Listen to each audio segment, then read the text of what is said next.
Allô? Oui, allô? Ouais, désolé, non, il était...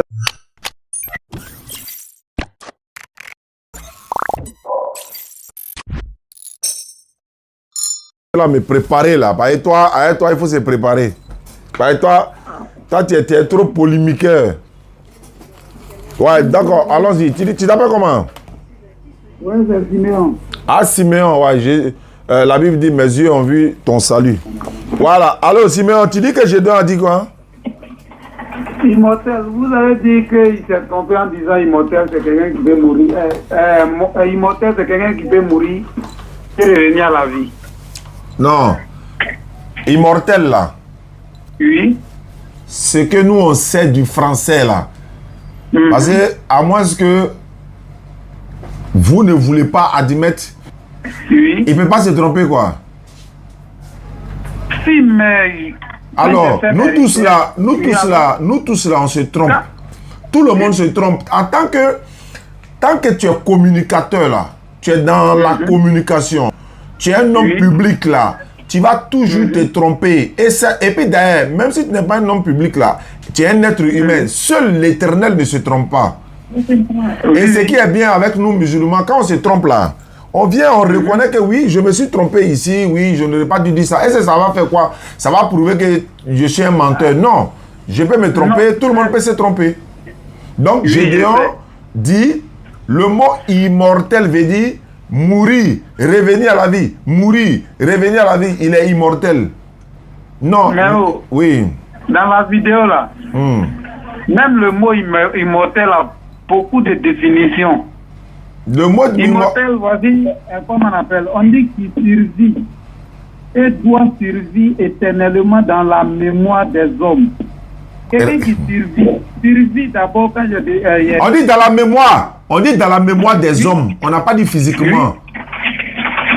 Oui, mais survie veut dire quoi? Oui, mais la suite du mot dit quoi? Il survit dans la mémoire des hommes, vit éternellement. On doit comprendre survie pour comprendre la suite. Oui, mais la suite là, la suite donne le sens même du mot. Dans la mémoire, c'est comme si Arafat actuellement, on peut dire Arafat a survécu, comment on appelle? Non, quand on dit là, quand on dit les immortels là, ça veut dire ces œuvres là sont encore là. Sont encore là. Donc quand on écoute ces œuvres là, on pense à lui. Ça ne veut pas dire que de façon physique là, il est vivant. Est-ce que Arafat est vivant? Vous dites que... je te pose une question. Arafat est vivant? Non. Hein? Non, mais comme... non, doucement, on va se comprendre. Est-ce que Arafat est vivant? Non. Maintenant, comme il n'est pas vivant, mais à travers ses œuvres qu'il a laissées là, ces œuvres l'immortalisent. C'est-à-dire immortaliser quelque chose là. C'est comme par exemple, on dit bon, on a envoyé un objet, on dit bon, venez les gars, venez, on va immortaliser cet événement là. Tu vois, immortaliser, ça veut dire qu'on prend des photos, on fait des vidéos pour immortaliser. C'est-à-dire que pour montrer l'événement qui s'est passé là, pour garder ça en souvenir. Mais ça ne veut pas dire que l'œuvre là ne meurt pas. C'est comme par exemple, Jésus a dit, je serai avec vous tous les jours jusqu'à la fin du monde. Mais est-ce qu'il est parmi nous lui-même? Non. Alors, à travers son enseignement, à travers ses enseignements, à travers les passages, à travers la parole qu'il a laissée dans la Bible, Moïse est parmi nous, Abraham est parmi nous, Mohammed sallallahu alayhi wa sallam est avec nous. Pourquoi? À travers leur enseignement. Maintenant, quand on dit, regarde par exemple, je vais te lire un texte de ta Bible. Comme tu dis immortel là, tu vas voir ce que la Bible va dire. Ne quitte pas, hein. 1 Timothée 6,16. Vous voulez défendre le mensonge, quoi. Reconnaissez. Attends, je dois c'est un ange, quoi. Le père. Attends, je vais lire la parole. Arrêtez de faire comme si c'est un ange, là. Lui, quelqu'un qui dit... Non, il fait beaucoup d'erreurs même. Il y a beaucoup de choses. Sur ce point-là, je suis sûr certain qu'il ne s'est pas trompé. Bon, d'accord, je vais te poser quelque chose. Attends, je vais te poser une question. 1 Timothée 6,16. On dit qui seul possède l'immortalité, qui habite une lumière inaccessible, que nul homme n'a vu ni ne peut voir, à qui appartient l'honneur et la puissance éternelle. Amen. Je vais reprendre la partie. qui seul possède l'immortalité. Ça veut dire quoi? Le seul qui ne meurt pas. Ah? Le seul qui ne meurt pas. Non, non, non, le seul qui est mort est revenu. T'as pas dit que l'immortalité, c'est mourir, Non, revenir? Le père, il dit. Attends d'abord. Le seul qui... Vous m'avez dit que quelqu'un qui meurt qui peut revenir à la vie, c'est un mortel. Non, il est bien, hein, il est dit. Quand on dit ici... Non, mais répondez-moi. Mais moi, il te pose question, toi, tu réponds pas et puis tu es en train de fuir. Non, il n'y a pas vu la question. C'est qui moi, je parle là. Bon, attends. Mortel veut dire quoi? Mortel veut dire quoi? Mortel. Mortel veut dire c'est quelqu'un qui meurt, qui ne revient plus à la vie. Non, il n'est pas dit éternel. Il dit mortel. Attends. Mortel. Vas-y, moi, il y a un dictionnaire dans ma main. D'accord, vas-y. Mortel veut dire quoi? On va taper tous le dictionnaire aujourd'hui là. À côté, donc vous voulez défendre le mensonge quoi. On ne peut pas accepter ça ici. Mortel, il faut taper mortel. Jamais défendre. Mortel. Un être humain, tout le monde se trompe, non? Tous les hommes sont mortels. S'opposent à immortel. Non. Il dit, qu'est-ce que veut dire mortel? Voilà ça ici. Définition, dictionnaire. Voilà, moi aussi ici dans le dictionnaire, on dit mortel qui doit mourir. Qui doit mourir, ça fait un. Tous les hommes sont mortels. Tous les hommes sont mortels. S'opposent à l'immortel. C'est-à-dire c'est le contraire qui est l'immortel. Maintenant, deuxième définition. Qui cause la mort, c'est-à-dire mortel là, qui cause la mort, entraîne la mort. Maladie mortelle. Accident mortel. Oui. Donc je reprends le premier mot. On dit qu'il doit mourir. Oui. Donc tout être humain est mortel. Donc tout être humain doit mourir. Alors, est-ce qu'il a dit qu'il peut mourir et revenir à la vie? On dit, mais c'est pas la définition. La définition de... Attends, il y a été tapé maintenant. Définition de mourir et revenir à la vie. Voilà. Voilà ça ici. Mourir et revenir dans la vie, non? Oui, revenir, définition. Mourir. Faut taper là-bas. Tape chez toi là-bas. On va voir clair dedans aujourd'hui. Définition de mourir. Oui. Non, c'est pas mourir. C'est pas mourir. Hein. Mourir et revenir à la vie. Mais quand je tape, ça ne sort pas ici. Ah, ça sort pas. Si c'est ça, là, ça sort pas là-bas, non? Ça, il y a, comment on appelle ça? On dit revenir à la vie. Où faut revenir à la vie? Voilà, faut taper revenir à la vie. Revenir à la vie. Tu vois, ils vont me ressusciter. Et puis, il y a vu des gens qui sont là crier derrière là-bas. Mourir et revenir. Ils sont des pères de famille sont arrêtés et puis ils répètent les mêmes mots là. Mourir et revenir. Parce que le chef a parlé, donc tout le monde doit obéir quoi. Sinon, le chef parle que c'est pas vrai là. Non, on dit bien, tu t'es trompé. Ah, tiens. Tu as trouvé quoi là-bas, Khalil? On dit Ouais. définition de mourir et revenir à la vie. Ouais, mourir et revenir à la vie. D'abord, ils ont pu mourir. Oui. On dit c'est l'arrêt irréversible des fonctions vitales d'un être vivant. L'arrêt irréversible des fonctions vitales d'un être vivant.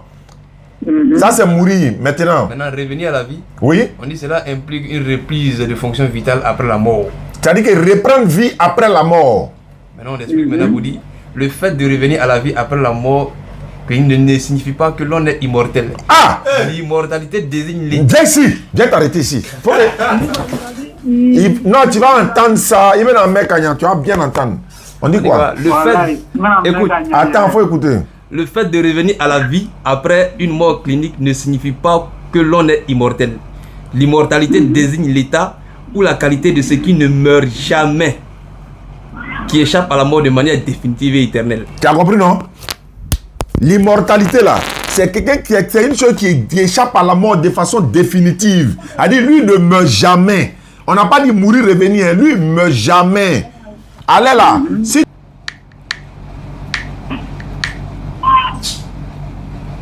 mortel. le mot mortel. Qui doit mourir. Attends, qui doit mourir, non? Oui. Qui doit mourir ou bien qui doit partir pour revenir. Mais oh, Ce qui vous ne ce qui moi-même, comment on appelle, je ne sais pas si vous ne comprenez pas ou ça, qui doit mourir, il est dit qu'il doit mourir et revenir à la vie. Non, on dit mortel là. Mortel là. Et puis dans immortel, on dit qu'il doit, qui survit. Survit aussi là. Oh, qui t'a dit ça? Attends, mortel ou bien immortel? Non, c'est dans, je suis dans. Allô? Immortalité. On va taper immortalité. Il a dit, on va. Immortalité, on dit qu'il. Voilà, on est dedans encore. Le mot immortalité. Immortalité. Ouais, faut taper ça. Faut taper immortalité. Et là, c'est que ça a sauté. Hein. Oui, immortalité. Immortalité veut dire quoi? C'est la même chose. Immortel, immortalité, ça veut dire quoi? Dieu fait d'être mortel. Non, j'ai dit immortalité. Oui, j'ai tapé. Ouais, il faut taper. Ça donne quoi? Attendez. Attends. Chez moi, il y a déjà la réponse ici. Oh. On dit immortalité. Qualité. Allô? Oui? Qualité, état d'une personne ou d'une chose qui est immortelle. L'immortalité des dieux grecs. La croyance à l'immortalité. À l'immortalité de l'âme. État des équipes. Survie sans fin de la mémoire des hommes. Survie sans fin là-haut. On dit survie sans fin de la mémoire des hommes. On ne parle pas de son physique. Et regarde par exemple, on dit Oufo Boigny. Il est dans notre mémoire, non? Il reste dans nos mémoires, non? Est-ce que ça veut dire qu'il est immortel? Non. Alors, Michael Jackson, les stars qui sont... D'ailleurs même, on laisse les stars même. Le prophète Mohammed, sallallahu alayhi wa sallam, il est dans nos mémoires. On parle de lui toujours. On va parler de lui jusqu'à la fin du monde. C'est même chose pour nous. On parle de Jésus jusqu'à la fin du monde. Voilà, maintenant, je reprends. Maintenant, on dit le mot immortalité désigne le fait de ne jamais mourir ou de vivre éternellement. L'immortalité désigne le fait de ne jamais mourir. Quand tu dis mourir et revenir. Le fait de ne jamais mourir ou de vivre éternellement. Maintenant, est-ce que l'âme de Jésus est mort ou soit il vit toujours? Ah, je reprends mes propos. Le mot immortel désigne le fait de ne jamais mourir ou de vivre éternellement. Faut m'expliquer ça. Oui. Faut m'expliquer. Le fait de ne jamais mourir, ça veut dire quoi? Le fait de ne jamais mourir, c'est quelqu'un qui ne meurt jamais. Non, il meurt et puis il revient. Oui, continuez la lecture, c'est à la fin là. Il meurt et puis il revient. Et continuez, s'il vous plaît, continuez la lecture. Tu as tapé ça, non? Eric, dans mon dictionnaire là, quand il tape ça, ça sort pas. Non, faut dire revenir à la vie après la mort. Faut dire revenir à la vie après la mort. Voilà, quelqu'un, une personne qui revient à la vie après la mort. Faut taper ça, une personne qui revient à la vie après la mort. Une personne revient. Voilà, on va finir ça en même temps. Une personne revient à la vie après.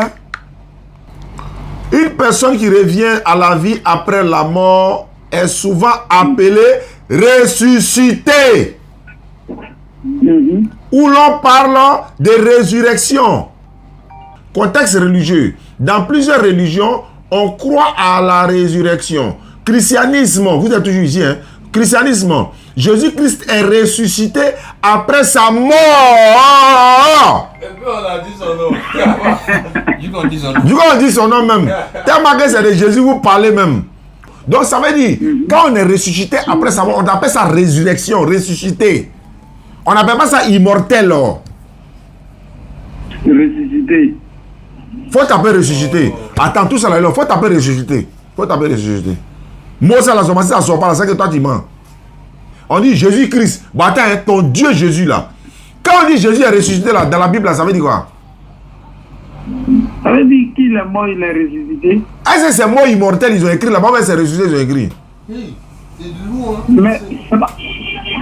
quelqu'un qui ressuscite, est-ce que c'est forcément qu'un immortel, c'est quelqu'un qui meurt jamais? Je répète, immortel, c'est quelqu'un qui meurt. J'ai dit, selon la Bible là, Jésus est immortel ou bien il est ressuscité? C'est quel mot qui est écrit pour Jésus?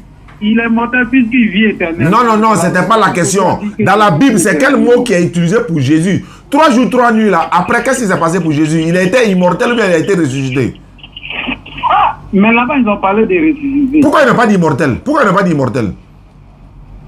Ah ouais. Ouais. On a une définition. Pourquoi il n'a pas dit immortel? Pourquoi ils ont dit ressuscité?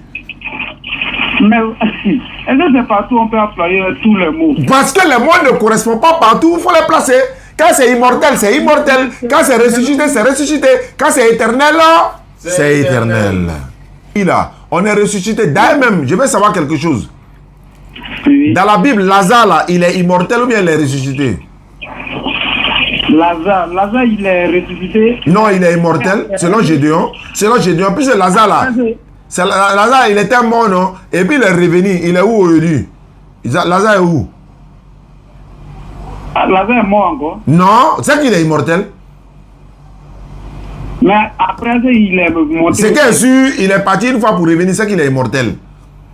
Non, mais après ça, il a survécu. Est-ce qu'on t'a parlé de survivre éternellement? Gédéon a dit survivre.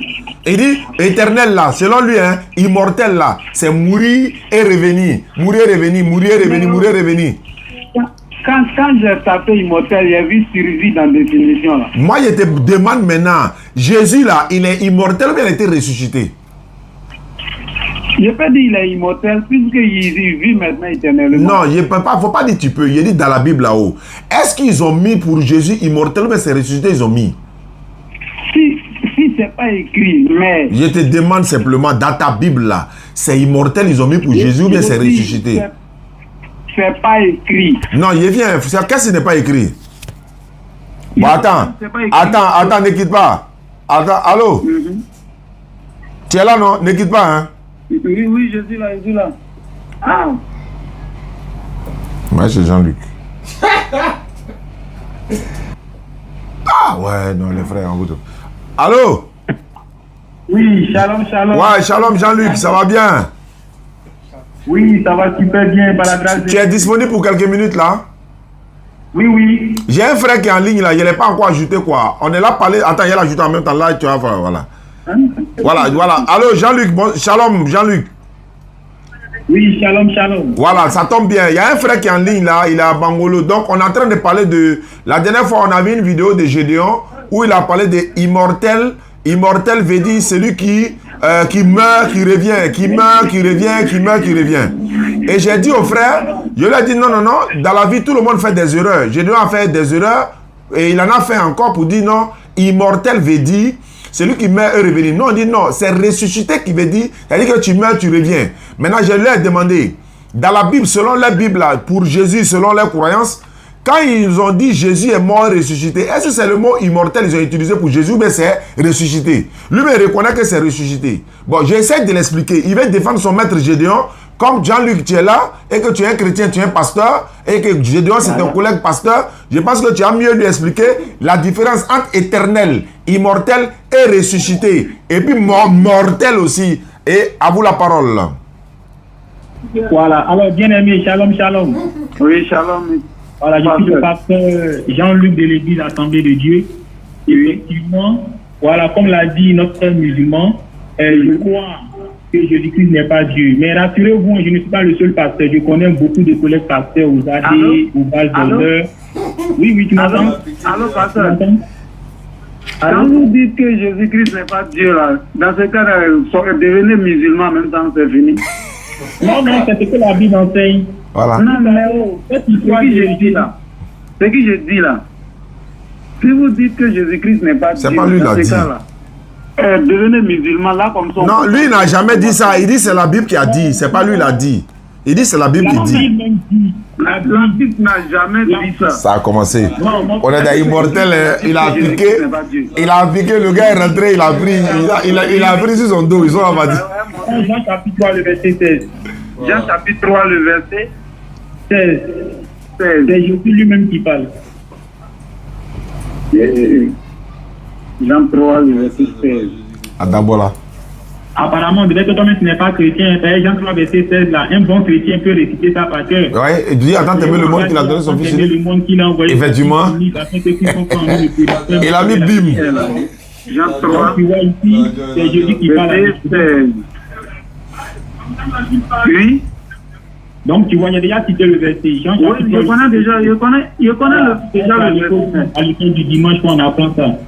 Donc, Car Dieu a tant aimé le monde qu'il a donné son Fils unique afin que quiconque croit dans la Il dit vie son fils ait la vie unique. éternelle.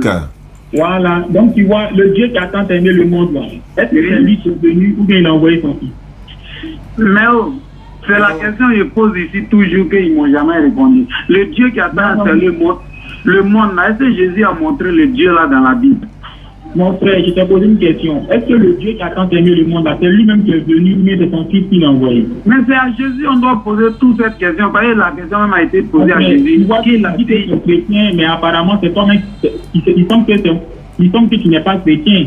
Parce que ce texte que j'ai donné là, tu vas donner à n'importe quel chrétien évangélique, il va te dire ici, là, le Dieu qui a tant aimé le monde, là, c'est pas lui qui est venu, mais il a envoyé son fils. Maintenant, Donc, le Dieu qui a tant aimé le monde, là, c'est lui qui est Dieu.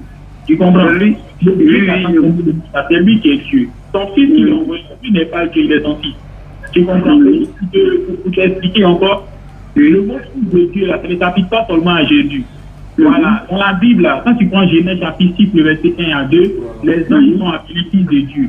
Et quand tu prends Jean chapitre 3, le verset 7, Dieu lui-même appelle les anges ses fils. Oui, bien aimé, je comprends. Jésus aussi a été appelé fils unique. Pourquoi on dit fils unique?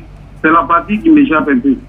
D'accord. Pourquoi Jésus a appelé fils unique? Non, je vais t'expliquer, parce que en tant que pasteur, c'est mon rôle de t'expliquer. Voilà. Le Dieu qui a tant aimé le monde, là, c'est pas lui qui est venu, mais il a envoyé son fils. Si vous me définissez fils unique, bien aimé, ne mettons pas la honte sur le christianisme.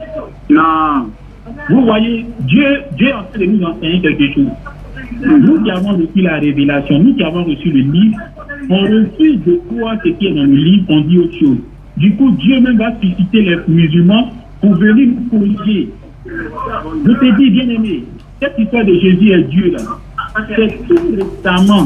C'est tout récemment que ça a commencé à prendre de l'ampleur, surtout avec le pasteur Gédéon de la Tétouba. Mais avant, dans les églises évangéliques, la plupart croyaient que Jésus n'est pas Dieu, mais qu'il est le Fils de Dieu. Et je crois que si tu es honnête, tu vas dire oui. Parce qu'à l'école, un peu partout dans les églises, c'est ce qu'on enseignait. Oui, je te prie, bien aimé. Vous avez dit que Dieu envoie les musulmans pour nous mettre sur la voie, non? Mais c'est ça, puisque eux, ils disent ce qui est dans la Bible. Non, c'est chrétiens là, c'est question, Yeri.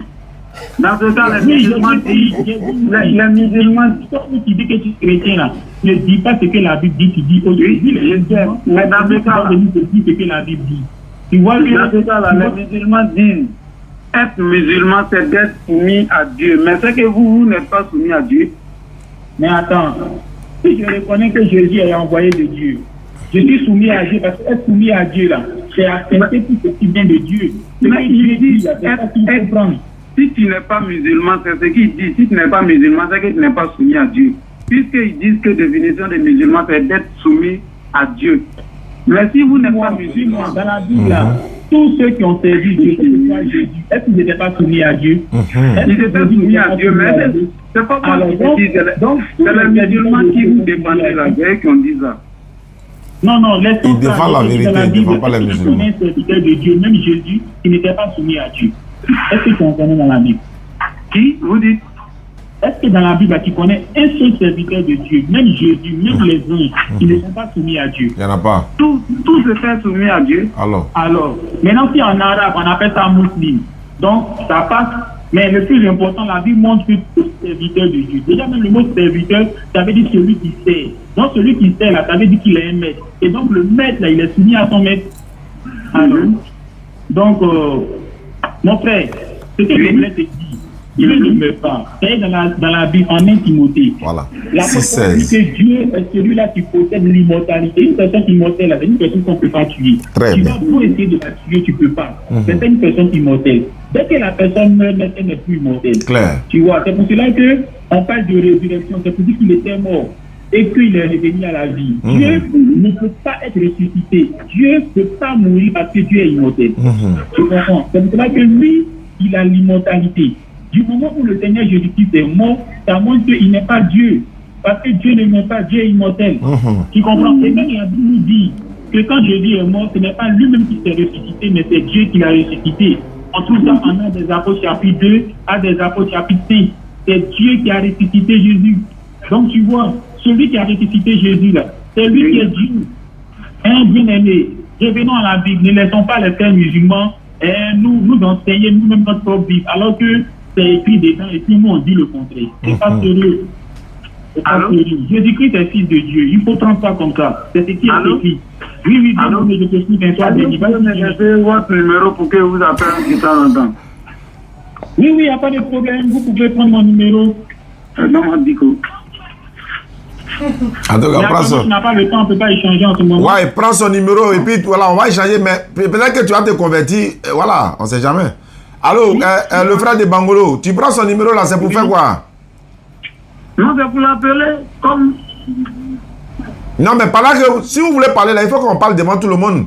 Pour ne pas que tu ailles le corrompre. Faut pas le corrompre. Oui, effectivement, je suis d'accord. Il est bien qu'on parle devant tout le monde. Là, comme ça peut... Et puis la vérité, la paix établie, la paix, ça peut sauver des âmes. Voilà. Ok. Donc si tu as des questions, quand on t'a dit à l'église, voilà, pasteur Jean-Luc qui est devant toi, il faut lui poser toutes les questions. Là, c'est l'occasion pour toi. Les questions que je lui ai posées, il ne m'a pas répondu. Puisque il est dans le même, je peux dire, il est dans le même bateau avec vous. C'est-à-dire, ça veut dire quoi? Vous avez dit, comment on appelle ça? Être musulman, c'est être soumis à Dieu. Et lui n'est pas musulman. C'est qu'il n'est pas soumis à Dieu. Où sont les stades? Mais est-ce que toi tu es musulman? Non, moi je dis pas. Moi je ne crois pas en cette définition. Non, est-ce que toi tu es musulman? C'est une question. Non, je ne suis pas musulman. Très bien. Est-ce que Jésus était chrétien? Est-ce que Jésus était chrétien? Oui, mais bien sûr. Jésus était chrétien? Oui. Tu sais, il faut montrer un verset dans la Bible qui dit que Jésus était chrétien. Si moi aussi je vous demande de me montrer un verset qui dit Jésus était musulman ou soit il n'était pas chrétien, vous pouvez me donner. Je peux te donner? Oui, donnez. Jean 5,30, Jésus dit, je ne peux rien faire de moi-même selon ce que j'entends. Je juge, mon jugement est juste parce que je ne cherche pas ma volonté, mais je fais la volonté de celui qui m'a envoyé. En islam, quand on dit faire, laisse-moi parler, quand on dit faire la volonté de Dieu, là, ça s'appelle comment? C'est musulman. Maintenant, toi, il faut montrer, il était chrétien quoi? Il était catholique, non? Allô? Il était catholique, non? Oui. C'est Jésus même qui est l'église. Je veux savoir, est-ce qu'il était catholique? Est-ce qu'il était catholique? On dit c'est le corps de Jésus qui est l'église. Est-ce que tu sais... Comment ça il sera catholique? Maintenant, est-ce que tu sais qui vous a appelé chrétien? C'est pas Jésus qui vous a appelé chrétien, c'est pas Dieu. Qui nous a appelé chrétien? Très bien, c'est les païens d'Antioche qui vous ont appelé chrétien. C'est des païens qui vous ont appelé chrétien. Donnez le verset. Acte 11, 26, prends. Acte 11. On sait que tu connais même pas la Bible même. Acte 11, 26, prends. Non, moi je me dis autrefois que moi je ne maîtrise pas la Bible. Moi, je travaille. Ah, mais comme tu ne connais pas la Bible, celui qui connaît la Bible, Jean-Marc est là, Jean-Luc est là, il va t'enseigner beaucoup de choses. Donc pose-lui tes questions. Au lieu de faire débat avec moi là. Non, non, non, il faut que ça soit devant moi. Il faut que ça soit ma présence. Et puis on est en direct. Les gens nous écoutent aussi. Acte 11, verset 26. 26. Oui. Folie. Et l'ayant trouvé, il l'amena à Antioche. Pendant toute une année, il se réunit aux assemblées de l'église. D'abord, l'église, il enseignait beaucoup de personnes. Ce fut à Antioche pour la première fois les disciples furent appelés chrétiens. Très bien. C'est Antioche que pour la première fois les disciples ont été appelés chrétiens. Qui les a appelés chrétiens? Par qui? Voilà, c'est la question que vous posez. Voilà, c'est pas des païens. Ça, on trouve cela dans la Bible de Jérusalem. Est-ce que c'est écrit? Laisse-moi. Est-ce que c'est écrit? Tu ne m'écoutes même pas. Non, je t'écoute. J'ai la Bible de Jérusalem ici. Et cette explication ne se trouve pas dans toi, ton Bible, dans ta Bible qui est dans ton téléphone là. Ça, il faut la Bible physique. Il faut la Bible physique. Il y a la note explicative qui est en bas. C'est là ils ont mis les partisans et sectataires de Crétus. Les païens d'Antioche ont pris ce nom de Christ pour un nom propre. C'est-à-dire des chrétiens pour un nom propre. Maintenant on dit, l'ayant trouvé, il l'a amené à Antioche pendant toute une année. Et c'est fut Antioche que pour la première fois, les disciples furent appelés chrétiens. Mais qui les a appelés chrétiens là? On ne met pas ça dans la Bible comme un verset biblique. On met ça en bas. On appelle ça la note explicative. Donc, ce n'est pas Dieu qui vous a appelé chrétien. Ce n'est pas Jésus qui vous a appelé chrétien. Donc, ta religion chrétienne ne vient pas de Dieu. Donc, il faut chercher la vraie religion. Voilà pourquoi vous êtes confus. D'autres disent Jésus est Dieu. D'autres disent n'est pas Dieu. D'autres disent le Fils de Dieu. Les témoins de Jéhovah disent Jésus n'est pas Dieu. Les catholiques disent Sainte Marie, Mère de Dieu. Toi, tu dis Jésus était chrétien. Donc, il était chrétien catholique alors. Même chose chez vous. D'autres portent des pantalons courts. Oh, on parle de Dieu. On parle de Dieu. On ne parle pas d'habillement. On parle de Dieu. Non. Faut montrer un seul musulman qui dit Allah n'est pas sa divinité, un seul musulman. Faut montrer un seul musulman qui danse quand il est en train de prier là. Faut montrer un seul musulman qui ne fait pas pèlerinage à la Mecque. Faut montrer un seul musulman qui lit un autre livre dans sa prière qui n'est pas le Coran. C'est la même chose pour comment on appelle Faut ça? montrer un seul musulman. Faut montrer un seul musulman qui dit Allah n'est pas sa divinité. Un seul musulman. C'est la même chose pour les, comment on appelle, pour les féticheurs. Il dit, il faut montrer un seul... Moi, il parle de musulmans, il ne parle pas des féticheurs. Il faut montrer un musulman qui dit, c'est pas Allah qui est lui son Dieu, sa divinité. Alors que témoin de Jéhovah dit Jésus n'est pas Dieu. Catholique dit Jésus n'est pas Dieu. Voilà Jean-Luc qui est là, il va te démontrer que Jésus n'est pas Dieu. Alors qu'il n'y a pas ça chez nous. Vous dites catholique dit... Catholique dit Sainte Marie, Mère de Dieu. Ils ont donné maman à Dieu. Toi, tu es d'accord avec ça? Voilà. Quand ils disent Mère de Dieu... Je veux savoir, est-ce que tu es d'accord? Est-ce que tu es d'accord avec ça? D'accord avec... Que Dieu a une mère. Dieu a une mère. Non, je ne suis pas d'accord. Mais attends, tu es d'accord avec ça? Je vous dis non. Tu sais pourquoi tu es d'accord avec ça? Toi, tu n'as pas dit que Jésus est Dieu. Mais bien sûr. Alors, la maman de Dieu, là, c'est qui? C'est pas Marie. Donc, tu es catholique? Tu es un catholique. La maman de... Tout chrétien qui dit Jésus est Dieu est catholique. Il doit accepter que Jésus a une maman qui est Marie. Si la catholique dit Mère de Dieu, là, toi, tu es catholique. Son papa, c'est qui? Tu es un catholique. Est-ce que catholique t'a parlé de papa de Dieu? Ils t'ont dit Sainte Marie, Mère de Dieu. Toi, tu dis Jésus est Dieu. C'est vous qui... Attends, oh. Attends. Le Dieu dont Marie est la mère, là, c'est qui? Le Dieu donc... Marie est la mère de quel Dieu? Marie est la mère de Jésus, comment on appelle ça? Physiquement, sinon spirituellement là. Jamais. Marie est la mère de quel Dieu? Je veux savoir. Il dit Marie est la mère de Jésus. Non, attends, il dit Marie est la mère de quel Dieu? Tu dis Jésus. Marie est la mère de quel Dieu? Vous voulez dire de quel Dieu? Bon, Jésus. Marie est la mère de quel Dieu? Il y a combien de dieux? Il y a un seul. Il y a un seul. Mais c'est que c'est... Vous dites de dire quel Dieu même aujourd'hui? Marie a accouché quel Dieu? Quel Dieu? Marie a accouché Jésus. Mais il n'est pas Dieu. Si vous dites que... Marie... Non, est-ce qu'il est Dieu mais n'est pas Dieu? Il est Dieu mais n'est pas Dieu pour toi. Il est Dieu pour moi. Alors, donc Marie est la mère de quel Dieu? Marie est la mère de Jésus. Faut dire Marie est la mère de Dieu Jésus. Mais bien sûr, c'est Jésus est Dieu pour moi. Donc Marie est la mère de Dieu. Donc Marie est la mère de Dieu. Donc tu es catholique. Donc tu es un catholique. Jamais. Bon, Jean-Luc, à toi la parole, il faut lui démontrer maintenant. D'accord. Alors, bien aimé, tu m'entends? Oui, je vous entends. Alors, tu vois, ce que je voulais te faire comprendre. Malheureusement, tu n'es pas le seul. Ils sont nombreux, Ils sont nombreux. chrétiens comme toi. Effectivement. Qui croient que Jésus-Christ est Dieu. Et ça a commencé à prendre de l'ampleur depuis que le pasteur Chédon de la Tchétouba a essayé d'expliquer à sa façon, on va dire, ce faux enseignement. On entend parfois dire comme ça que le Fils de Dieu, ça veut dire Dieu dans un corps de chair. Je crois que tu crois aussi que le Fils de Dieu, c'est Dieu dans un corps de chair, c'est ça, non? Oui, oui. Je vais t'expliquer si on appelle le Fils. Oui. Je vais t'expliquer Fils unique là. Voilà. Est-ce que tu sais que l'expression Fils unique là, elle ne se trouve pas dans toutes les Bibles? Dans toutes les Bibles. Ah, ça, comment je ne sais pas. Voilà. Il y a des Bibles où ils n'ont pas mis unique, ils ont mis simplement son Fils. Mais que ce soit les Bibles où ils n'ont pas mis unique, ou bien les Bibles où ils ont mis son fils, ce n'est pas grave. Lorsqu'on dit qu'il est le fils unique, selon certaines versions de la Bible, c'est pour montrer que Jésus-Christ est particulier. Il est particulier parmi tant d'autres fils que Dieu a. Parce que la même Bible te dit en Genèse, chapitre 6, le verset 1 à 2, c'est un passage que tu connais, que les anges sont les fils de Dieu. Du moment que la même Bible te dit que les anges sont les fils de Dieu, si elle te dit en Jean chapitre 3, le verset 16, que Christ est le fils unique, c'est pour dire que le mot unique là n'est pas à prendre au sens littéral, mais au sens figuré. Parce que dans la même Bible, Genèse chapitre 6, le verset 1 à 2, te dit que les anges sont fils de Dieu. Et tout à l'heure, tu viens de confirmer que la même Bible dit que toi et moi, nous sommes fils de Dieu. Donc, si Dieu a plusieurs fils, si Jean 3 dit que Jésus est unique, c'est qu'ici le mot unique n'est pas à prendre au sens propre, mais au sens figuré. Juste pour montrer que Jésus-Christ est particulier. Tu vois, le jour où Jésus a pris son baptême, selon Matthieu chapitre 3, le verset 16 à 17, Dieu a dit celui-ci est mon fils bien-aimé. Donc, parmi tous les fils que Dieu a, Dieu dit Jésus-Christ est son bien-aimé. De même aussi que dans la même Bible, Dieu dit que David est l'homme selon son cœur. Donc, parmi tous les enfants de Dieu, David est l'homme selon le cœur de Dieu. Dans la même Bible, Dieu dit qu'Abraham est son ami.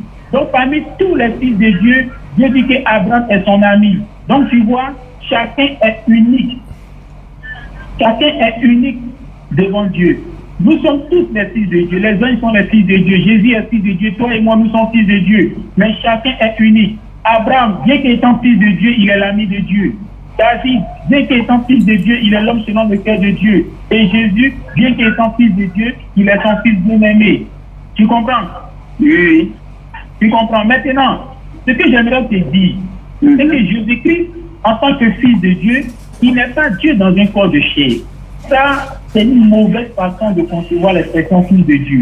La même Bible définit l'expression fils de Dieu. Quand tu prends Romains chapitre 8, le verset 12, l'apôtre Paul dit que fils de Dieu, c'est une personne qui est guidée par le Saint-Esprit. 14, donc, Romains 8, 14, pas 12. Dieu, selon Paul, il faut que cette personne soit guidée par le Saint-Esprit. C'est pour ça que le même Paul dit en Romains chapitre 1, le verset 1 à 3, que c'est après avoir reçu le Saint-Esprit que Christ a pu déclarer fils de Dieu. Tu comprends? Donc, lorsque Jésus-Christ a reçu le Saint-Esprit, là, qu'il put déclarer fils de Dieu. Tu vois, Matthieu chapitre 3, le verset 16 à 17 dit que c'est quand l'Esprit est descendu sur lui, là, c'est après ça que les cieux, que le Père a parlé en disant celui-ci est mon fils le bien-aimé. Donc c'est après qu'il ait reçu le Saint-Esprit qu'il put déclarer fils de Dieu. C'est pareil aussi pour toi et moi. C'est lorsque nous avons reçu l'Esprit de Dieu que désormais nous sommes fils de Dieu.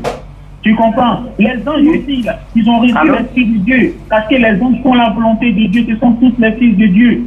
Tu comprends? C'est pour cela que je viens rapidement. C'est pour cela que Jésus dit toujours en Matthieu chapitre 5 que tous ceux qui font la paix, il dit heureux les pacifiques, car ils sont appelés fils de Dieu. Donc une personne qui fait la paix c'est la volonté de Dieu, elle est fils de Dieu. Donc fils de Dieu en fait, c'est serviteur de Dieu. Parce que quand tu reçois l'Esprit de Dieu, ton esprit là, te pousse à faire la volonté de Dieu. Tu vois, quand Jésus-Christ, après son baptême, a reçu le Saint-Esprit, il avait dit quoi? L'Esprit l'a guidé. L'Esprit l'a guidé.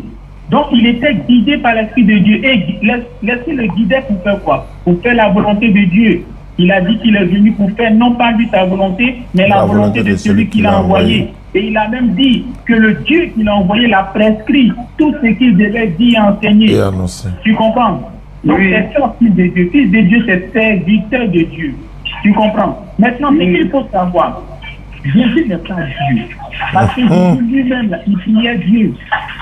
C'est une Dieu à côté de toi? Voilà. Oui, oui. Il faut prendre Jean chapitre 17, le verset 1. Tu vas voir comment Jésus priait. Ça va aller. Tu vas voir comment Jésus prie dans ce passage-là. Jean chapitre 17, verset 1. Ça ira. Chapitre 17. Verset 1, tu vas voir comment il prie. Et tu vas me dire si Jésus se prie lui-même, mais s'il prie quelqu'un d'autre. Oui, tu peux faire Après avoir ainsi parlé, Jésus leva les yeux au ciel et dit, Père, l'heure est venue, glorifie-moi ton Fils, comme ton afin fils, que ton Fils te glorifie. Donc tu vois, Jésus, comment il prie? La Bible dit, il lève les yeux vers le ciel et il dit Père. Mais dis-moi, quand quelqu'un prie et puis il lève les yeux vers le ciel là, il s'adresse à lui-même, il s'adresse à quelqu'un qui est dans le ciel. Il s'adresse à quelqu'un qui est dans le ciel. Donc, Jésus-Christ, voilà. Donc, Jésus-Christ, en levant les yeux vers le ciel pour prier, et il dit Père, c'est pour dire qu'il s'adresse à quelqu'un qui est dans le ciel et non à lui-même. Tu comprends? Donc, Jésus ne priait pas lui-même, mais il priait quelqu'un qui est dans le ciel, et c'est celui-là qu'il appelle Père. Et tu vois, au verset 3, il dit la vie éternelle, c'est qu'il te connaît, toi le seul vrai Dieu. Donc, il appelle ici son Père le seul vrai Dieu. Le seul, là, c'est exclusif. Autrement dit, seul le Père, oui, est digne d'être appelé le seul vrai Dieu. Autrement dit encore, en dehors du Père, tous les autres dieux ne sont pas vrais. Il n'y a que le Père seul qui est le seul vrai Dieu. Tu vois, autre chose qui montre que Jésus-Christ n'est pas Dieu, c'est que Jésus-Christ, par exemple, pendant qu'il était sur la terre, ses disciples lui ont demandé l'heure de la fin du monde. Or, nous savons, selon la Bible, que quand Jésus-Christ parle à ses disciples, il ne leur cache rien. Jésus ne cache rien à ses disciples, il leur dit tout clairement. Donc, en Matthieu chapitre 24 au verset 3, les disciples vont lui demander quand sera la fin du monde. Et c'est comme ça que Jésus va répondre en disant que lui, Jésus, là, il ne connaît pas l'heure de la fin, ni les... Marc 13, 32, Matthieu 24, 36. Tu comprends? Oui, je comprends. Donc, Jésus dit à ses disciples que lui, Jésus, il ne connaît pas l'heure de la fin. Et même les gens ne connaissent pas, mais seul le Père. Mais si Jésus est en même temps le Père, tu vois que ça n'a pas de sens. Lui, il va connaître, et puis le Père va connaître. Donc, ça veut dire que lui et le Père sont distincts. Ce n'est pas la même personne. Est-ce que vous dites que lui et le Père sont distincts? Bien sûr. Parce que lui, Jésus, il dit à ses disciples que lui, Jésus, ça dit le Père est en lui, lui aussi, il est dans le Père. C'est pas ça aussi là. Bon, il veut comprendre. Oui, effectivement, Jésus l'a dit. Mais tu dois comprendre ça littéralement. En ce moment-là, ça veut dire que la Bible se contredit. Parce que le même Jésus, selon ce que je viens de dire en Matthieu chapitre 24, il dit à ses disciples que lui, Jésus, ne connaît pas l'heure de la fin et que le Père seul sait. Or, si lui ne connaît pas et que le Père sait, ça veut dire que lui et le Père n'ont pas la même connaissance. Or, s'il est lui-même le Père, normalement, lui et le Père doivent savoir l'heure de la fin. Maintenant, quand Jésus dit qu'il est dans le Père et que le Père est en lui, qu'est-ce que ça veut dire? Voilà. Vous voyez cette expression, Jésus-Christ l'a employée à plusieurs reprises. Oui. Voilà, il l'a employé à plusieurs reprises. Quand tu prends Jean chapitre 17, le verset 20 à 21, dans la prière que Jésus adresse au Père, Jésus utilise la même expression pour parler de ses disciples. Il demande à ce que lui et le Père soient en ses disciples et que les disciples soient en lui et le Père. Mais dis-moi, si être dans le Père signifie que Jésus-Christ est le Père, c'est que quand Jésus-Christ demande aux disciples d'être en lui et son Père, est-ce que ça veut dire que les disciples aussi deviennent le Père? Question. Donc tu vois que le petit est fin. Tu vois que ça ne veut pas dire ça. Parce qu'en ce moment-là, si je suis dans le Père est en moi, signifie que je suis le Père. Donc c'est que quand Jésus-Christ dit en Jean chapitre 17, verset 20 à 21, que lui et le Père sont ses disciples et que les disciples sont en eux, donc ça voudrait dire que les disciples aussi sont le Père. Or tu ne vas jamais accepter ça. Donc ça veut dire simplement que lui est dans le Père est dans lui. Ça veut simplement dire que lui et le Père travaillent de concert. Autrement dit, les deux sont un dans l'unité d'action. De même que quand il dit en Jean chapitre 17, verset 20 et 21, le Père et lui sont ses disciples et que les disciples sont en eux, c'est pour dire que lui, le Père et ses disciples travaillent aussi en l'unité. Oui. Voilà, c'est juste pour mettre en exergue leur unité d'action, leur unité de pensée, leur unité de volonté. Tu comprends? Maintenant, allô? Oui, allô? Comment on appelle ça? Et là, je dois devenir musulman ou soit rester chrétien? Non, moi, ce que je peux te dire, reste chrétien, mais il faut prendre ce que la Bible dit. Problème. Non. Est-ce qu'on s'est mis ensemble? Lui, il est chrétien, moi, je suis musulman. Mais seulement, on est tous d'accord que Jésus n'est pas Dieu. Il n'est pas le seul chrétien qui n'est pas d'accord que Jésus n'est pas Dieu. Il n'est pas le seul chrétien. Vous me dites d'être musulman, lui, il me dit de rester toujours chrétien. Voilà, mais c'est toi qui choisis maintenant. On ne t'oblige pas. C'est toi qui fais le choix. Ah, moi. Voilà, c'est toi qui... Il reste. Oui. Voilà, tu restes chrétien, il ne faut plus adorer Jésus. Voilà. Jean-Luc est là, il va te dire ça. Il ne faut plus adorer Jésus. Est-ce que toi, tu vas accepter ça? Donc, c'est de l'hypocrisie que tu fais. Voilà. C'est-à-dire que tu as resté chrétien, mais tu as adoré Jésus alors qu'il t'a démontré que Jésus n'est pas Dieu. Il faut laisser faire des musulmans. Mais il ne faut plus adorer Jésus. Parce que si tu adores Jésus, si tu meurs dans ça, tu vas en enfer. Ah. Toi, tu adores l'homme. Comment tu peux laisser Dieu pour aller adorer sa créature? Romains 1,25 le dit. Ils ont adoré la créature au lieu du Créateur qui est béni éternellement. Ils ont adoré la créature au lieu du Créateur qui est béni éternellement. Il ne faut pas adorer Jésus, il faut adorer le Dieu de Jésus. Maintenant, les versets que Gédéon donne à Issadou. Voilà, mais il faut demander à Jean-Luc. Oui, voilà. Je suis là. Donc, je vais aborder tous les versets que Gédéon donne. Gédéon cite le texte d'Isaïe, chapitre 35, le verset 5 à 6. Tu peux lire ça. Si tu veux même, il faut commencer à partir du verset 4, il n'y a pas de problème. Alors, s'ouvriront les yeux des aveugles, s'ouvriront les oreilles des sourds.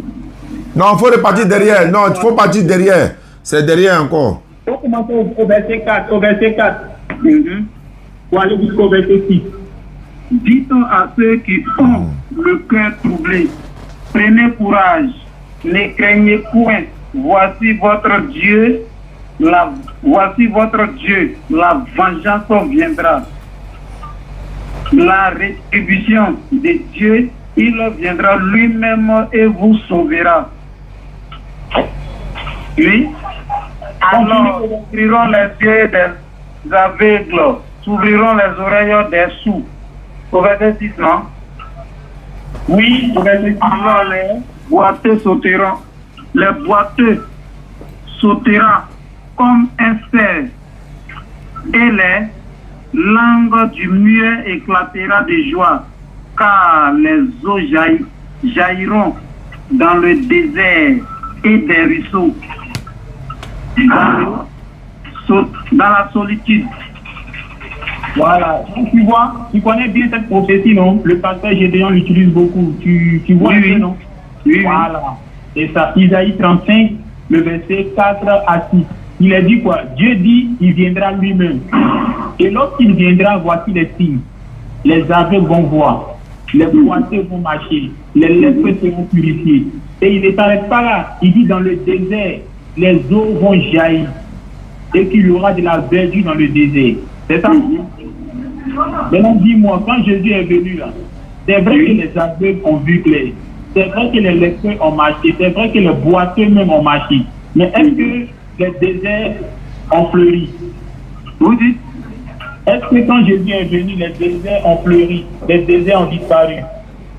Les déserts n'ont jamais disparu. Donc tu vois, donc est-ce que cette prophétie s'applique à Jésus? Est-ce qu'il parlait des déserts en tant que tel?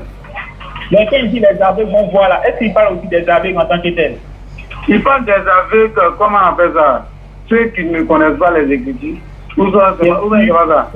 Quand il dit les boiteux vont marcher là, il parle des boiteux, mais il ne parle pas des boiteux. Non, cette question est posée.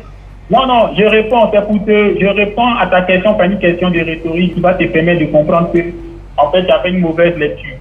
Quand il dit que les boiteux vont marcher là, est-ce que c'est au sens propre ou au sens figuré? Les boiteux, oui, je comprends.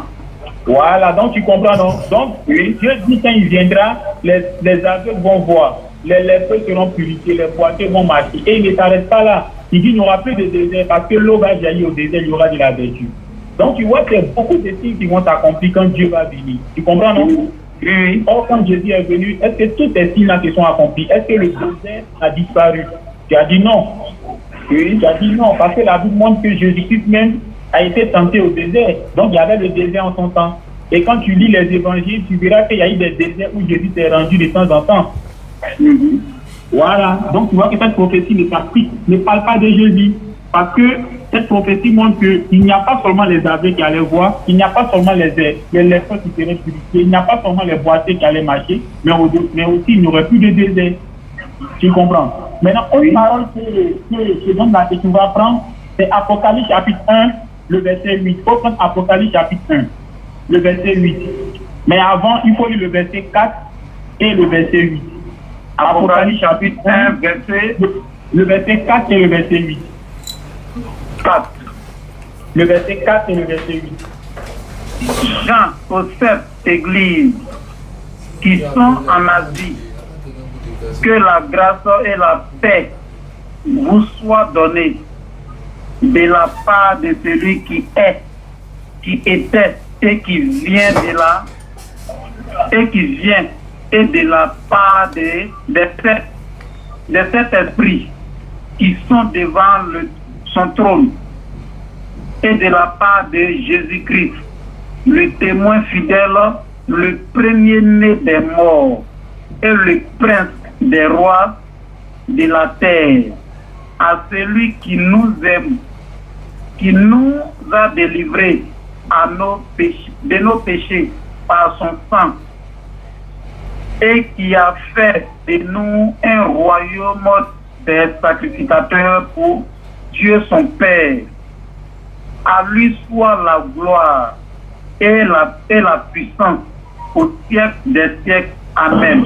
Voici, il vient avec les nuées, et tout œil le verra, même ceux qui l'ont percé, et toute tribu de la terre se lamenteront à cause de lui. Oui, Amen. Je suis l'alpha et l'oméga, dit le Seigneur Dieu, celui qui est, qui était et qui vient, le Tout-Puissant. Voilà. Donc tu vois, c'est le verset 8 là que pasteur Gédéon prend.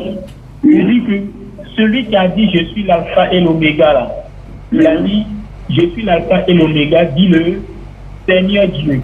Oui. Donc on dit le Seigneur Dieu, c'est le Seigneur Jésus. Or, ce n'est pas dans la Bible, il y a plusieurs seigneurs. Selon 1 Corinthiens chapitre 8, le verset 5. Jésus est appelé Seigneur. Quand c'est Jésus, on dit généralement Seigneur Jésus. Même dans la Bible, quand tu prends la Bible, tu verras que Sarah appelait Abraham Seigneur. Donc Abraham aussi est appelé Seigneur dans la Bible. Mais tu vois qu'en Apocalypse chapitre 1, le verset 8, lui qui parle, ce n'est pas le Seigneur Jésus, ce n'est pas le Seigneur Abraham, mais c'est le Seigneur Dieu. Et qui vient, qui est assis sur le trône, devant qui il y a les sept esprits, et la deuxième personne de la part de Jésus-Christ. Donc tu vois que le verset 4 là, qui est assis sur le trône, qui est celui qui est, qui était et qui vient, donc par le verset 4 de Apocalypse chapitre 1, c'est Dieu. Donc c'est le Seigneur Dieu qui dit je suis l'alpha et l'oméga. Et le Seigneur Dieu, celui qui est, qui était et qui vient. Oui, oui, vas-y mon frère. Le verset 7 là, le verset 7. Voilà. Donc au verset 7, ici, très bien. Ici, on parle de Jésus-Christ qui viendra et que tout œil le verra. Mais comme je te l'ai dit, pour comprendre, tu verras, après avoir dit, après avoir parlé de la venue de Jésus qui viendra et que tout œil le verra, il a dit Amen, point. Tu vois un peu, non? Il y a un Amen. Voilà. Donc, Jean dit quoi? Voilà, le verset 6 aussi, il y a point. Partout, il y a point. Oui, partout, il y a point. Mais ce que je vais dire, quand tu lis à partir du verset 4 jusqu'au verset 8, tu comprends bien qui est celui qui est, qui était et qui vient. Ce n'est pas le Seigneur Jésus. Parce que, regarde, tu dis quoi? Si on veut comprendre, le verset 7 ne parle pas de Dieu, mais de Jésus. Non, le verset 7, là, lui, il parle de Jésus. Parce que le verset 7, là, si tu veux, du verset 6 jusqu'au verset 7, on parle de Jésus. Le verset 6 et le verset 7. Vous dites le verset 7. Le verset 6 jusqu'au verset 7, on parle de Jésus. Parce que regarde au verset 4, c'est Jean qui parle. Hein. Tu vois au verset 4, Jean s'adresse aux 7 églises. Jean dit, il s'adresse aux 7 églises. Tu comprends, non? Au verset 4 là. Il dit qu'il s'adresse aux 7 églises, mais de la part de qui? De la part de celui qui est assis sur le trône, qui est, qui était et qui vient, devant qui il y a les sept esprits, et de la part de Jésus-Christ. Et puis depuis Jésus-Christ, il dit que c'est Jésus qui les a rachetés, voilà, qui a fait des sacrificateurs pour Dieu son Père, et que Jésus-Christ va venir, ceux qui l'ont tué vont le voir. Tu comprends un peu, non? Oui, je comprends. Maintenant, au verset 8, maintenant, il dit, je suis l'alpha et l'oméga, dit le Seigneur Dieu, celui qui est, qui était et qui vient. Mais celui qui est, qui était et qui vient, là, le même Jean, là, l'a décrit au verset 4. En disant que c'est Dieu qui est assis sur le trône. Oui, je comprends. Ou bien tu ne vois pas? Je comprends, mais vous avez dit le verset 6. C'est pas le Seigneur Jésus-Christ. Oui, allô? Oui, vas-y, je te Vous avez dit le verset 6 jusqu'à 7, ça parle de Jésus-Christ. Oui, du verset 6 à 7, là, ça parle de Jésus-Christ. Mais il a dit le verset... Allô? Oui, vas-y. Le verset 6 dit, et qui a fait de nous un royaume de sacrificateurs pour Dieu son Père. Voilà, c'est Jésus. C'est Jésus qui a fait de nous un royaume de sacrificateurs pour Dieu son Père. Donc ici déjà, Jésus-Christ n'est pas Dieu, mais il a fait de nous un royaume pour Dieu, qui n'est pas lui, mais qui est son Père. Donc le Seigneur Dieu, là, ce n'est pas Jésus, mais c'est le Père de Jésus. Donc celui qui dit, je suis le Seigneur, je suis l'alpha et l'oméga, dit le Seigneur Dieu, là. C'est lui Dieu. Voilà, c'est le Père de Jésus, là. C'est lui là qui parle. Ah, ok. Tu comprends, non? C'est pour ça que j'ai fait, au lieu de dire, lis Apocalypse chapitre 1, le verset 8, Jésus prend à partir du verset 4 pour aller au verset 8, et avoir le contexte. C'est Jean qui parle. Il s'adresse aux 7 églises, au verset 4. Tu vois, il s'adresse aux 7 églises de la part de qui? Il dit, je m'adresse aux 7 églises de la part de celui qui est assis sur le trône, qui est, qui était et qui vient, devant qui il y a les 7 esprits, et de la part aussi de Jésus-Christ, celui-là qui nous a rachetés et qui a fait de nous un royaume pour Dieu son Père, et qui va venir et que tous ils vont le voir. Amen. Tu comprends un peu, non? Oui, je comprends. Maintenant, au verset 8, maintenant, celui qui était et qui vient là, devant qu'il y a les 7 esprits là, il parle en disant, je suis l'alpha et l'oméga, j'ai le Seigneur Dieu, celui qui est, qui était et qui vient. Oui. Tu comprends maintenant? Oui, je comprends. C'est ça. Et si tu veux encore mieux comprendre ça, il faut prendre Apocalypse chapitre 4 même et le chapitre 5. Tu verras qu'au chapitre 4, Jean dans sa vision va voir Dieu qui est assis sur son trône avec des Apocalypse 4, non, on va pas dire ça parce que c'est beaucoup. Voilà, et puis aussi le temps qui nous est parti aussi tire à s'en faire. Il nous reste 3 minutes. Voilà, parce qu'il va être l'heure de la prière tout à l'heure. Voilà, donc quand tu prends Apocalypse chapitre 3, rapidement, Jean-Luc, il faut lui expliquer affaire des mortels, immortels, confusion de Gédéon là. Voilà, donc Gédéon dit que quelqu'un qui est immortel, c'est quelqu'un qui meurt, qui revient à la vie. Mais Gédéon n'a qu'à revoir le dictionnaire, c'est pas un immortel. Un immortel, on va dire quelqu'un qui ne meurt pas, on dit immortel, c'est-à-dire qu'il ne peut pas mourir. Donc tu vas beau chercher à le tuer, tu ne peux pas le tuer. Même si tu le prends, tu le crases, tu le piques, tu le crases avec mortier, il ne meurt pas, c'est un immortel. Un immortel, tu le prends, tu le mets dans le feu, il ne meurt pas, c'est un immortel. Donc Dieu est immortel, c'est pour ça qu'on dit Dieu ne peut pas mourir. Dès que tu meurs net là, même si tu es mort une seconde et que tu es ressuscité après, tu n'es plus immortel. Tu comprends? C'est pour ça qu'en 1 Timothée, Paul décrit Dieu comme étant celui-là seul possède l'immortalité. Parce que seul Dieu ne peut pas mourir. Même si tout le monde on essaie de tuer Dieu, on ne peut pas tuer Dieu. Parce que Dieu ne peut pas mourir. Même si on prend Dieu, on le met dans le feu, et puis on met du feu encore sur lui, qui ne peut pas mourir. C'est ça un immortel. Or, du moment où quelqu'un meurt et qu'il revient à la vie, il n'est plus immortel. D'ailleurs, quand Jésus est mort, pour qu'il revienne à la vie, qui l'a ressuscité? La Bible dit que c'est Dieu qui l'a ressuscité. Donc, Dieu même, ça montre que Jésus-Christ, quand il est mort, il a eu besoin de Dieu pour le ressusciter. Tu vois? Donc, le Dieu qui a ressuscité Jésus, là, il est clair que c'est lui qui est au-dessus de Jésus. Maintenant, tu vois, pour terminer, 1 Corinthiens chapitre 11, le verset 3. Certains disent que Jésus n'est pas Dieu, mais c'est Christ qui est Dieu. Gédéon dit ça aussi. Que c'est Christ qui est Dieu, mais Jésus n'est pas Dieu. Mais quand tu prends 1 Corinthiens 11, 3, Paul dit Dieu est le chef de Christ. Alors, si Gédéon dit que Christ est Dieu, le Dieu qui est le chef de Jésus, là, c'est Christ. Gédéon encore dit que non, c'est le corps de Jésus qui n'est pas Dieu, mais c'est l'esprit qui est dans Jésus, là, c'est ça qui est Dieu. Que l'esprit qui est en Jésus, là, c'est ça qui est l'esprit immortel. Avant, quand tu prends Luc chapitre 23, quand Jésus était sur la croix, il a dit Père, en tes mains je remets mon esprit.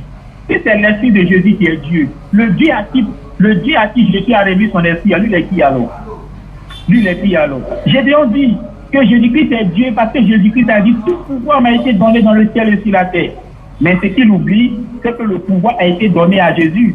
Celui qui a donné le pouvoir à Jésus là. Entre lui, tu donnes pouvoir. Et celui à qui il a donné le pouvoir, qui est au-dessus des gens. D'accord. Merci beaucoup, Jean-Luc, toujours disponible pour l'enseignement. Merci beaucoup, chef frère de Bangolo. Chaque fois quand tu auras des questions à poser, tu peux nous appeler. Je peux ajouter Jean-Luc, une personne, une idée, 2 personnes, 2 idées. Voilà, on peut toujours se tromper. Hein. Gédéon se trompe, tout le monde se trompe. Maintenant, la vérité, c'est la vérité. Jésus n'est pas Dieu, il est un envoyé de Dieu. La Bible le dit, et etc., etc. Donc, On va se retrouver une prochaine fois. Jean-Luc, il y a des gens qui m'ont contacté et puis bon, on voit ce que ça va donner. D'accord, shalom, shalom. Je suis là. Merci beaucoup à tous. Oui, allô, oui, il faut me le passer. Oui, allô? Oui, bonjour frère. Oui, bonjour. Ouais, le frère Ferdinand de Divo dit que tu veux te convertir en islam. Oui, oui. Est-ce que personne n'est obligé, hein? Non, non. D'accord, parce que lui, il est aussi l'un de nos convertis. Et voilà, donc, si tu veux te convertir en islam, il n'y a pas de souci, hein? D'accord. Voilà, donc, tu peux te convertir à tout moment. Donc, maintenant, même, on peut le faire. Donc, tu vas lever l'index droit et puis on va répéter l'attestation de foi. D'accord. Ok, donc, il faut lever l'index droit et puis on va réciter ensemble. D'accord, c'est fait. D'accord, donc, tu répètes après moi. Il faut dire Ashahadu. Ashhadu Allah ilaha an la ilaha illallahu illallah wa ashahadu wa ashhadu anna Muhammadan anna Muhammadan abduhu abduhu wa rasuluhu. wa rasuluhu. J'atteste avec ma langue. J'atteste avec ma langue. Je reconnais dans mon cœur. Je reconnais dans mon cœur. Il n'y a point de divinité qui mérite l'adoration, Il n'y a point de divinité qui mérite l'adoration, sauf Allah. sauf Allah. Et Mohammed est le messager d'Allah. Et Muhammad est le messager d'Allah. Jésus-Christ est le messager d'Allah. Jésus-Christ est le messager d'Allah. Voilà, c'est bon, tu es devenu musulman, tu descends l'index droit. Voilà, c'est comme ça qu'on fait pour devenir musulman. Donc, il va t'apprendre à prier, comme lui il est déjà musulman. Donc, il va t'apprendre à prier. Allez. Merci beaucoup. D'accord.